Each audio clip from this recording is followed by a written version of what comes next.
जो शिक्षक का कार्य है बहुत ही अलग है और मूल रूप से उनका कार्य इस समाज में जो बच्चे हैं उनको शिक्षा प्रदान करना और साथ ही साथ यह सुनिश्चित करना कि वह ऐसे छात्र बनाए जो इस समाज का संचालन भविष्य में करेंगे। ये कार्य जरूर बहुत कठिन है और इसमें बहुत योगदान और बहुत मेहनत की आवश्यकता है। हमारे शिक्षक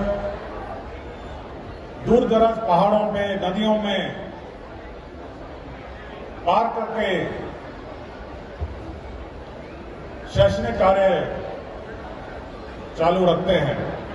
ये सभी शिक्षक बधाई के पात्र हैं। एक बच्चा अपने जो विद्यालय में समय बिताता है वह उसके दिनचर्या का करीब 80% समय विद्यालय में बिताता है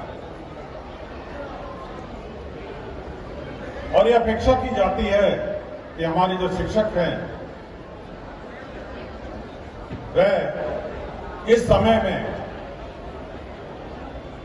उस छात्र छात्रा को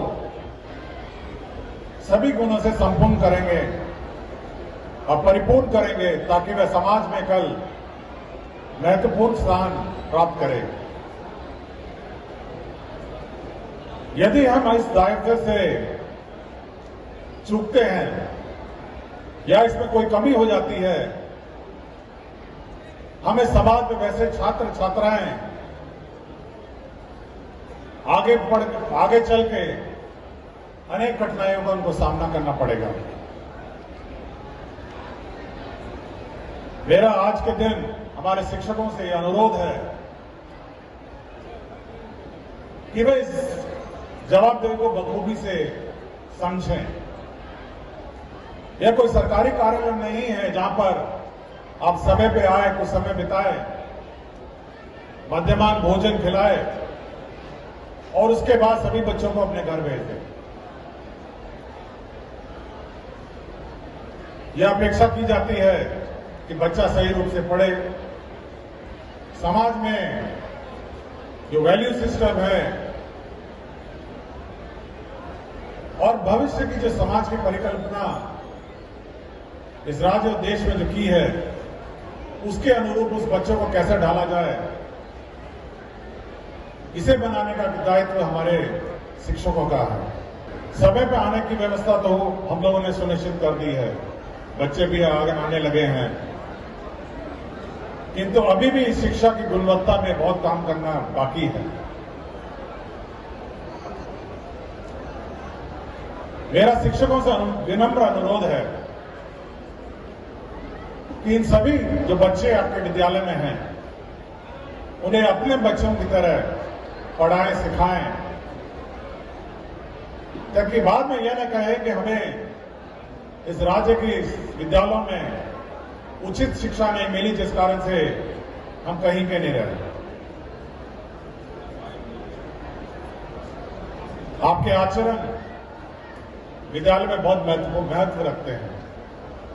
बच्चा बहुत कुछ सीखता है। आप समय पे आते हैं तो उस समय पाबंदी सीखता है। आपका व्यवहार विद्यालय में क्या है यह भी बहुत मायने रखता है। वो आपको देख के सीखता है। तो उच्चतम व्यवहार भी आपसे अपेक्षा की जा रही है।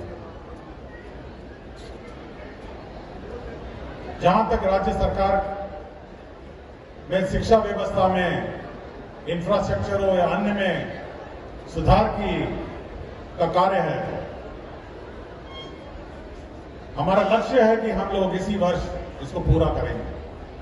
हम लोगों ने जिला पदाधिकारियों को दायित्व दिया है कि समय पर इंफ्रास्ट्रक्चर का कार्य पूरा करेंगे। स्थानांतरण और पदस्थापन की जो कार्रवाई है, आप लोगों से जो सुझाव प्राप्त किए हैं, राज्य सरकार जल्द ही जल्द अपनी स्थानांतरण नीति लाएगी। हम लोग आपके सभी कठिनाइयों का समाधान निकालेंगे। लेकिन एक ही अपेक्षा हम लोग आपसे रखते हैं कि विद्यालय में सही रूप से पढ़ाया जाए और हमारे जो बच्चे हैं वे आगे जाकर अपने पैरों पे खड़े हों और समाज में अपना पूर्ण योगदान दें। आज पुनः मैं सभी हमारे शिक्षक जनों को अपना पूर्ण सम्मान देता हूं और मैं आज के दिन सबको बधाई देता हूं और मैं आशा आपसे एक ही आशा मैं आपसे करते हुए आज मैं अपना वक्तव्य समाप्त करता हूं कि बच्चों की शिक्षा पर ध्यान दें, ख्याल करें ताकि ये आगे जाके इस राज्य और देश का मैं अपना संपूर्ण योगदान दे सके। धन्यवाद। जय हिंद। सर आप ही करेंगे। सर कमेटी की रिपोर्ट का क्या हुआ है अब तक? नहीं, कमेटी की रिपोर्ट ऑलमोस्ट फाइनलाइज्ड है। हाँ, हाँ। अभी राज्य सरकार अपने स्तर पर अभी निर्णय लेगी। मनचाहा जिला मिल रहा है शिक्षकों को? ये अब जो जब निर्णय होगा आपको बता देंगे। तो किन बिंदुओं पर चर्चा हुई है अब तक? देखिए, जो विकलांग हैं और जो बीमार हैं, महिलाएं हैं, उनकी जो समस्याएं हैं उस पर विचार कर रही है सरकार, अपना जल्द निर्णय लेगी। स्कूल टाइमिंग को लेकर क्या है?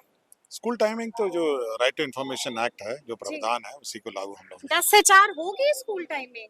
देखिए, जो राज्य सरकार ने जो राइट टू इन्फॉर्मेशन एक्ट में जो प्रावधान है, राइट टू एजुकेशन एक्ट में है, एक्ट में जो प्रावधान है उसी को लागू करे, जो प्रावधान है। जी, लगातार आप खबरों में बने रहते हैं सर, मतलब लगातार आपके वीडियोस भी वायरल होते रहते हैं, तो आगे क्या कुछ करने का सोच रहे हैं?